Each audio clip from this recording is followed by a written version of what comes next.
All right, so I just started the recording. Okay. So have you guys heard of Pi-hole before, or uh, you Yeah, know? I've heard of it. Okay, just a little bit. Okay, so it's pretty much just a local. Let's make sure this works. Like a local. What we're going to go through is we're going to cover what is Pi-hole. We're going to go through setup, so like hardware configuration, and then setting like a live install, setting it up with curl. Some other configurations you can do, especially for like Raspberry Pis, and then some DNS specific features, stuff that I just learned about while going through about this. So a little bit about me. I'm a mechanical engineer by profession, but I work with a lot of software, and I've been doing IT stuff as like a hobby for a long time. So that's a little bit about me. I do this purely for fun, and I enjoy the struggle sometimes. All right, so Pi-hole, it's a local DNS resolver. So essentially, you're going to take a computer and you're going to run it locally on your network to serve your DNS queries, right? Which we'll cover that a little bit later. But the benefit of Pi-hole is that it includes blacklisting, whitelisting, as well as regex blocking. So if you have like a certain set of domains that you don't want any traffic to come from, then you can just block them. And because the Pi-hole is serving up the DNS, it'll say, hey, this URL is on the list of domains that we don't want to serve content to, and then it will return that result to the client. So it will return a null result, and it will not be able to find the content that the website or game, whatever you're looking for, is, or whatever it's looking for. Benefits of using a Pi-hole, stuff I found on my network, is that I get control over the content by regulating which domains I can allow access to, and then I have quicker DNS resolution, at least locally. Obviously, if you want more information, you can check out the official project at pi-hole.net, pi-hole.net, or if you want to support them on Patreon, you can do that as well, patreon.com/pi-hole. Just a disclaimer, I'm not affiliated with this project, but it's something I enjoy talking about. So DNS, for those of you that don't know what it is, it's pretty simple. What it does is it makes the internet human friendly.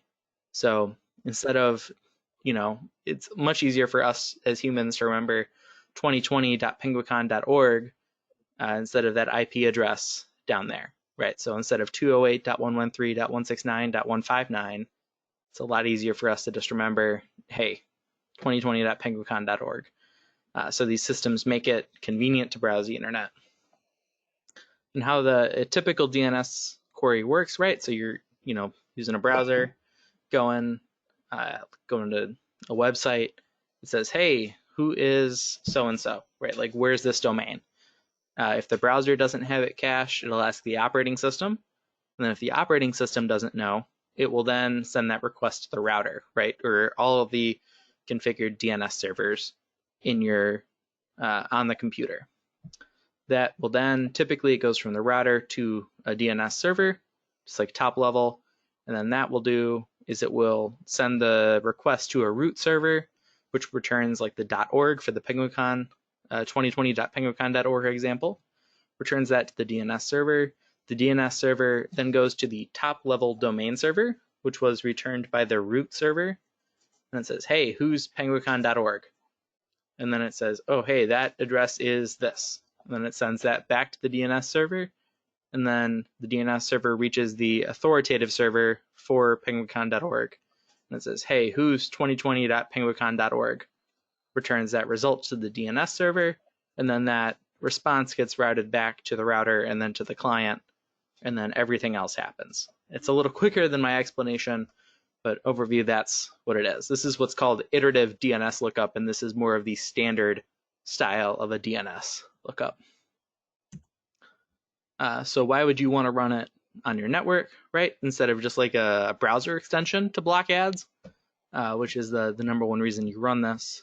You can control content on your entire network, not just a single device, right? So that includes like your phones, your tablets, other laptops. You don't have to configure individual browsers and devices and all of that.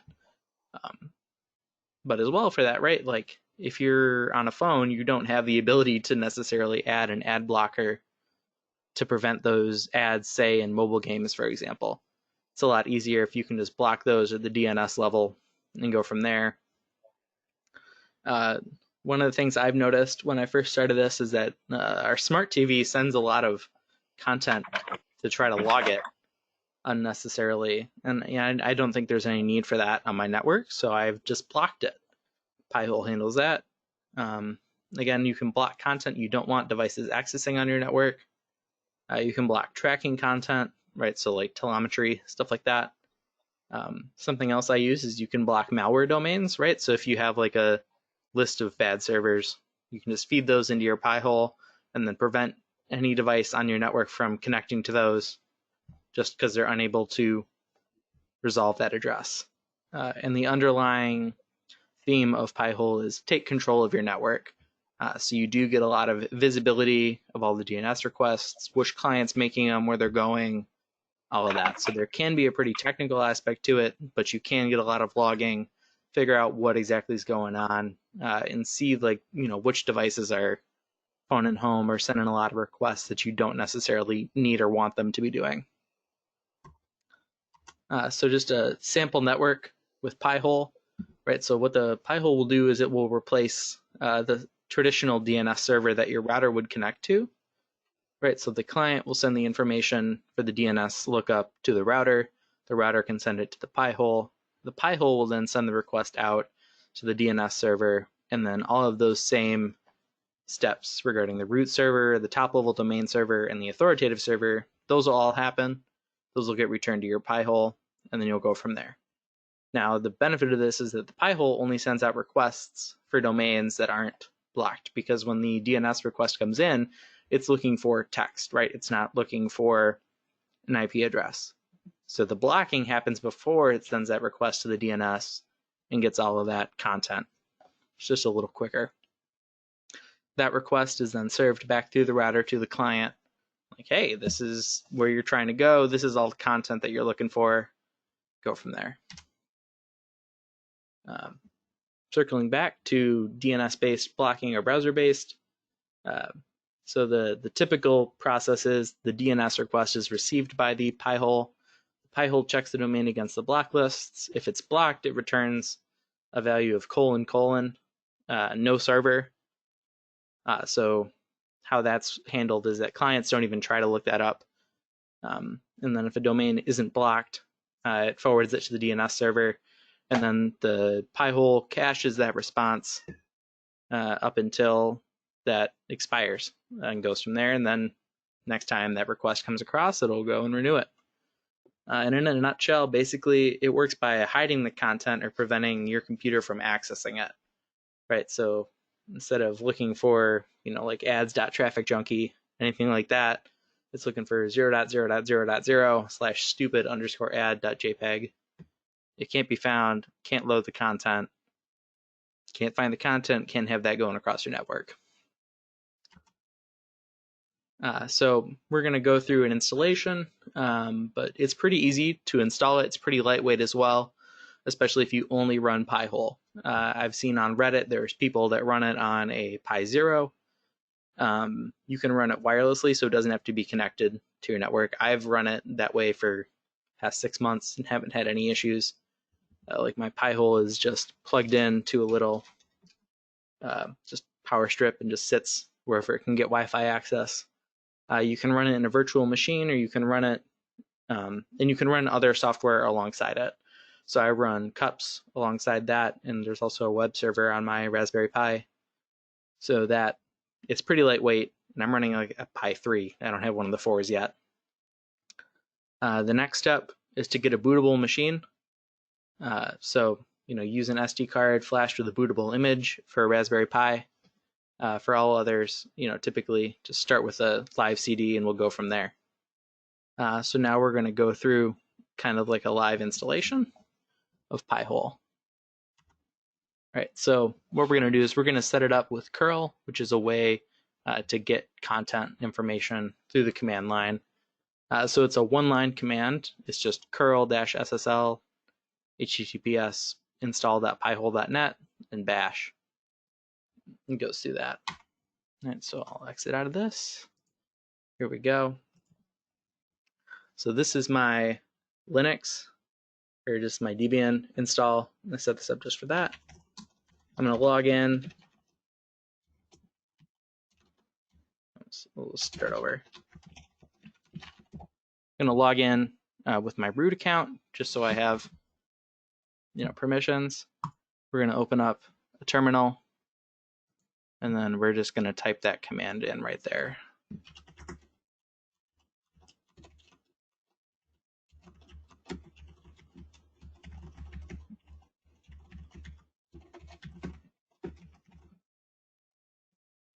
So once you have that command in there, you just hit enter. It's going to get this ASCII art. And then this is just the automatic installer that it goes through. It's free, but powered by donations going through there. It lets you know that you need a static IP address. I'm not going to set that for this one, just going to use this local address. It allows you to set your upstream DNS provider. So I use Cloudflare down there at the bottom. And then it also includes some default block lists, right? So we'll just go with all of these to begin with. Hit OK. Let it know that I want to block ads over both IPv4 and IPv6. And then it shows you the current IP address, current gateway, all of that. Yes. It lets you know that if you're not setting it, you need a static reservation. Do you want to install the admin interface? I recommend that. I do a lot within that, so I leave that on as yes. Do I want to install the web server? I do that because I don't have another one running on there. Do you want to log queries? Yes, I do, so I can look at my data. And then you can set a different level of privacy for the logs, right? So if you want to see client, who it's going to, what the response was, all of that, you can see that with show everything. There's also options for hide domains and clients, entirely anonymous, so it hides everything, and then disabled statistics. So I'm just going to leave it on 0, which is what I would use. It's going to go through this installer.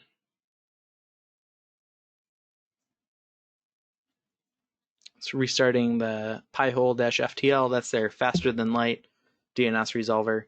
It's DNS mask with a couple Pi-hole specific changes.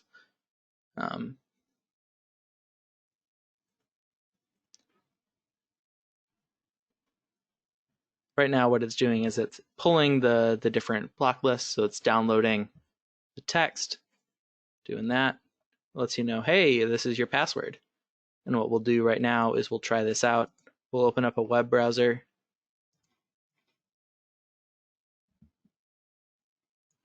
We'll go to our admin page. I just like to use the default IP address. I don't like to use the host name. So IP address /admin. And then if you see this, you can tell everything's up and running. What we have to do now is we have to log in. And what it does is it allows you have to type in this password from the terminal installer window.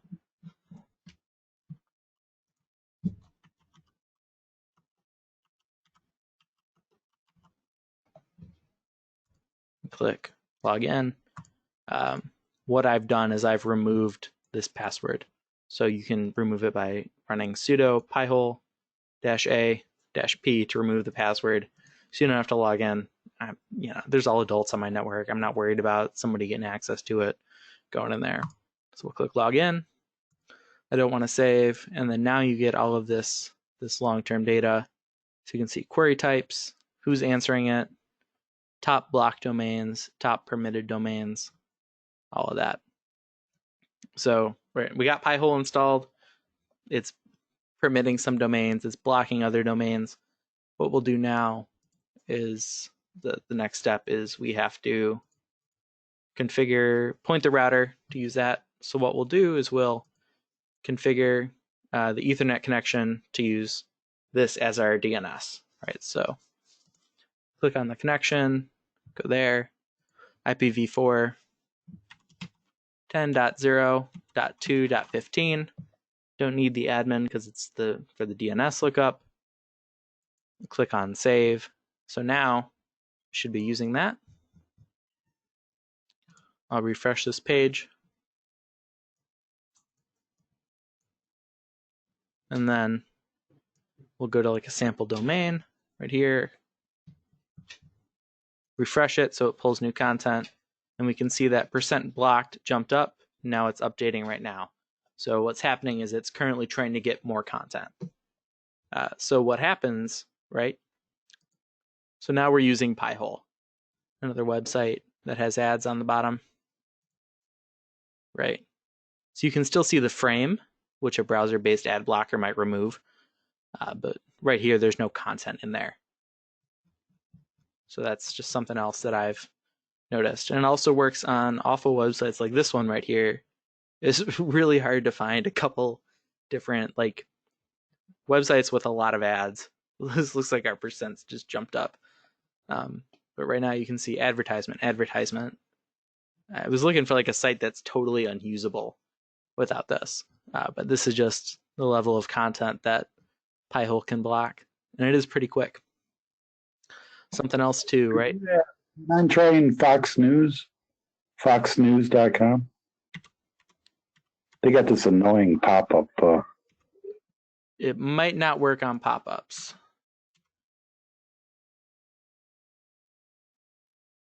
Yeah, if it's like a pop-up, like referring like, hey, you're using an ad blocker, please disable it. It's not going to detect that there's an ad blocker. No, it looks like it did it successfully there. Good job.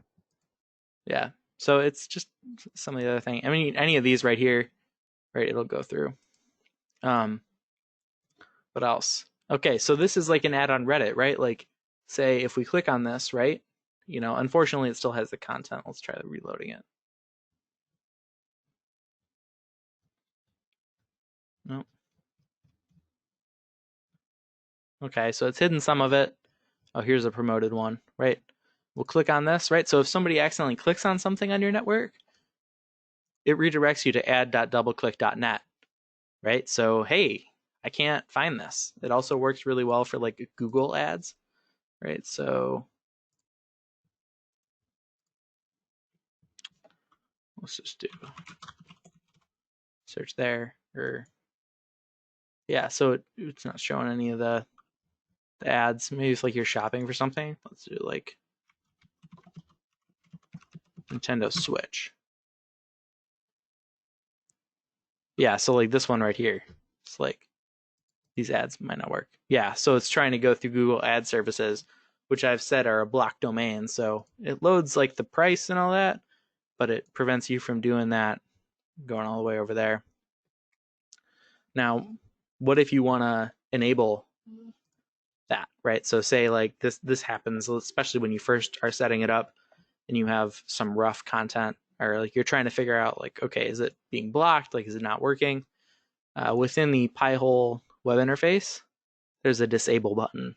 So permanently for 10 seconds, for 30 seconds, for 5 minutes, or you can set a custom time.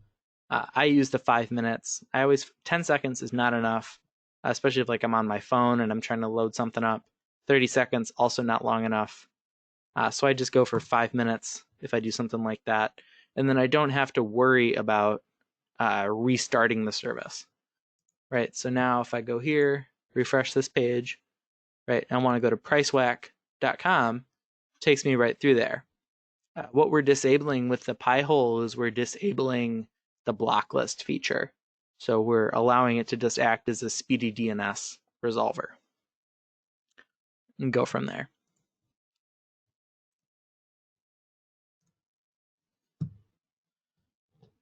And then you can get comprehensive statistics over here of like, okay, redditstatic.com is the most permitted domain with 92 hits. Google Ads over there. Right here, this is the Pi-hole that I have set up on my network. This is % blocked, domains on block list, all that, and you get all these nice graphs over time. You can also see, look, top block domains, scribe.logs.roku. So that's my TV with almost half of my blocked attempts are just the TV trying to send data to Roku. So that's a lot of traffic that's cut through. Let's see, other things in the web interface that I find useful. If you want to see like live, I'll enable this. If you want to see like live what's going on, you can go to tail.pyhole.log. And what that'll do, go back. Close this. Here we go, Google Ad Services.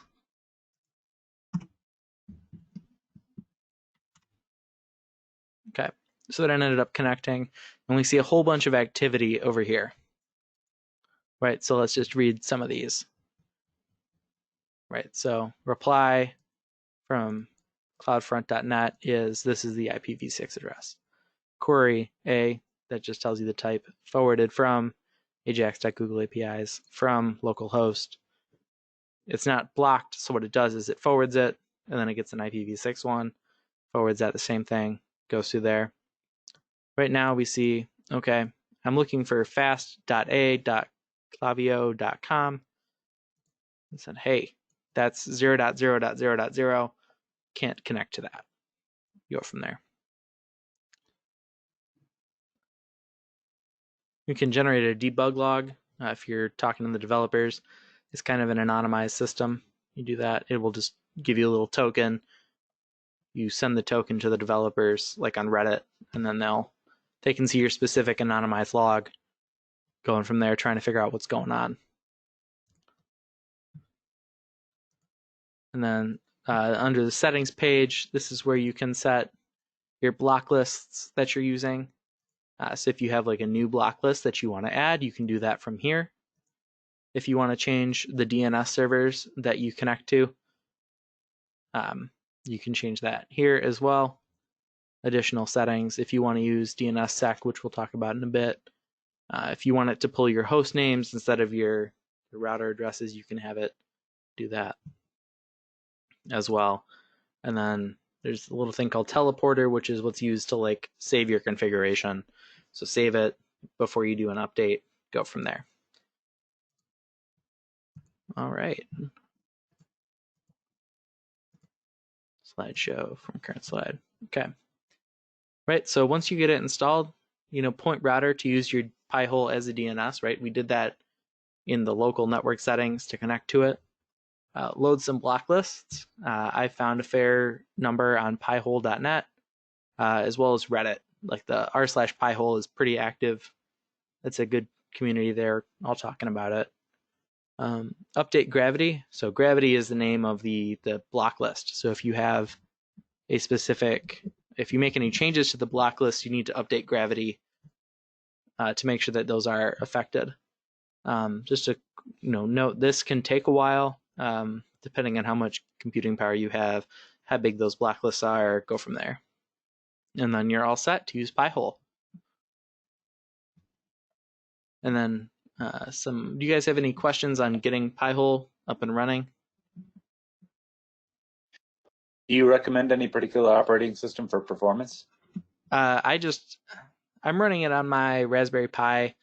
I found a Diet Pi installation image, and I'm going from there. So it's pretty lightweight. It runs on almost any version of Linux. Just the Diet Pi had it all set up. I think it used to be a little more complicated because I don't remember that curl command being there when I first got started with this. You mentioned the Raspberry Pi Zero. Are you using a Raspberry Pi Zero or the Zero W? I've used a Zero. I use a Pi 3 is what I run it on, but I've seen people running it on the Zero W. I think on Reddit, because I run mine over wireless. Like it's even just on like a 2.4 gigahertz radio, right? Like it's not ideal, but it still works. In your ideal world, what do you recommend? Like hardwired to your router. That's what I would. Do you like the 3? Are you glad you made that decision? I run it on the 3 because that's what I had. I'm happy with it. Updating gravity does take like 5 to 10 seconds. And if you're trying to do any like in-depth, like looking at the logs, that can take a little while. But I don't think that would substantially change going from like a 3 to a 4. Okay. However, running it on like I don't think we have enough traffic to get that. We can try, right? So query log, the long-term data, say just all time. This takes a long time to run on the Pi just because it's so much computer data to calculate. Oops.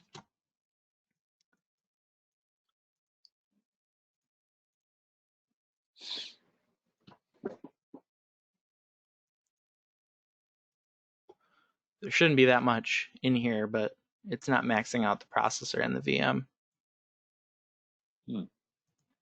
which is strange. But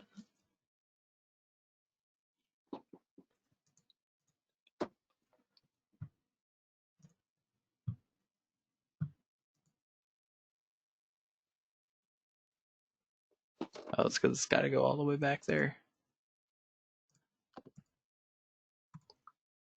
Yeah, so one day, right? There's just not much content in here, but that loaded pretty quick. If I tried to do this on mine that I have set up,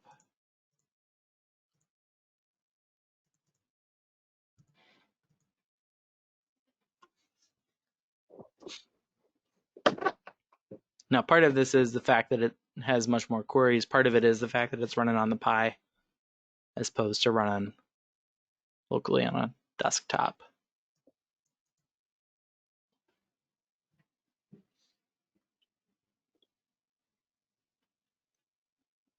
I think part of the beauty of this is that it runs on whatever you had around it. Like I didn't buy this Raspberry Pi just for this.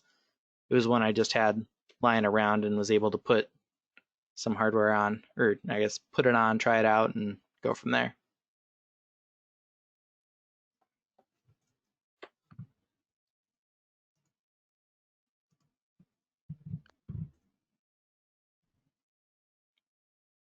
All right, we'll let that still pull. Some other things you can implement. Let's get that going. On or with the Pi-hole, there's encrypted DNS.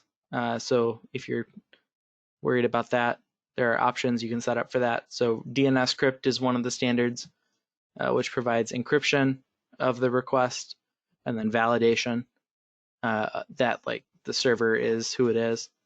And then those can both go over port 53 as well. DNS over HTTPS as well. You can set up Pi-hole to use that. And then that's used by Firefox by default now. You would want to use DNS over HTTPS if like your ISP was being particularly bad and preventing like routing all of your DNS queries to their resolver, even if you don't want to do that. I haven't had any issues with that, but that's one use case that I've seen. You can also do independent just DNS validation with DNSSEC. And you can set up recursive DNS with some software called Unbound. So recursive DNS differs a little bit from iterative DNS in that the sense that, right, so client makes the request to the Pi-hole, and then the Pi-hole says, hey, who is root server? Talks to the DNS server, gets the top level domain, that information goes back. Pi-hole then sends it out to the top level domain server, the request comes back, and then it goes to the authoritative server. That request comes back, and then it serves that result to there. So this can be used to help prevent DNS like cache poisoning, which is an attack that some people use. This would prevent like this top level DNS server from being poisoned, right? So if like a bad law, like the DNS server also stores that result, right? So every time, it doesn't do this complete lookup every time somebody's looking for 2020.penguicon.org. It remembers that IP address. So a poisoning attack is where that's a bad IP, where that's rerouted. So that goes from there. What's going on, Matt? Okay. I saw you waving there. I wasn't sure if you had a question. And then some specific things that I've run or I've ended up running on my Raspberry Pi. Log2 RAM, just making sure that I'm not doing all of these reads and writes to the SD card. I haven't killed an SD card yet using a Raspberry Pi, but I've seen that they can kill them. So there's no need for it to be making all those writes, and I'm not necessarily paranoid about it, but I do know that memory cells do have a finite number of reads and writes. And then just making sure that you're running it on a capable power supply. You don't want to run it on a little 5 watt, cell phone adapter. It doesn't take too kindly to that. All right. I guess, do you guys have any questions? Anything else you want me to re-go over? That's it. That's all I have.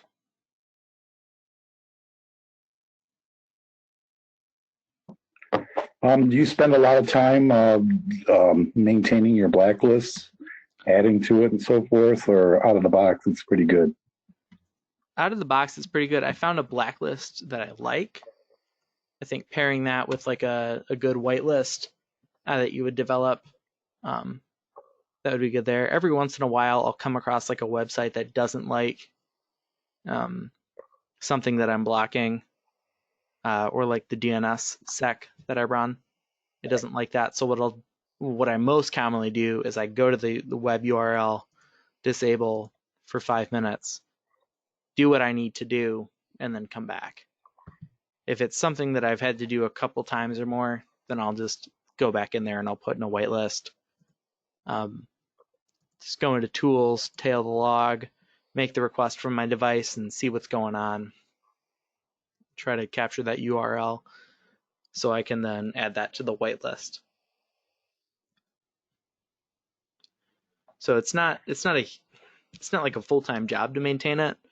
I'd probably say it's less than half an hour a week of me logging in to disable it for something. It's really not much.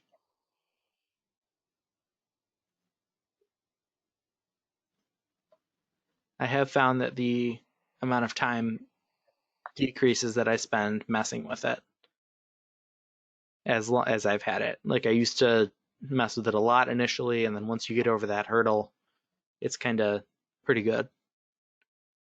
Kind of a set it and forget it. Have you? I'm kind of interested in the using it for a cell phone. I've not tried the Pi-hole. I tried a thing called AdGuard DNS. There's a IP address that you can use, and it's the Android phones. Really, it was kind of a hard thing to change the DNS on my Android phone. Are you doing that to an Android or an Apple phone? So I have not changed the DNS server on my cellular data, but I do it on my phone for the Wi-Fi. I have it set up. I also have my router pass out the Pi-hole as the primary DNS. Are you using the cable company's router, or you got your own? I have my own router, and then I have a modem that they provide, but the modem is just in bridge mode.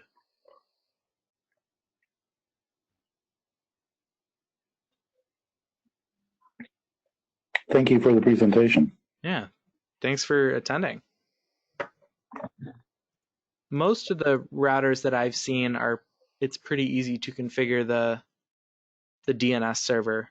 It should be able to. If not, you can configure it on a device specific option.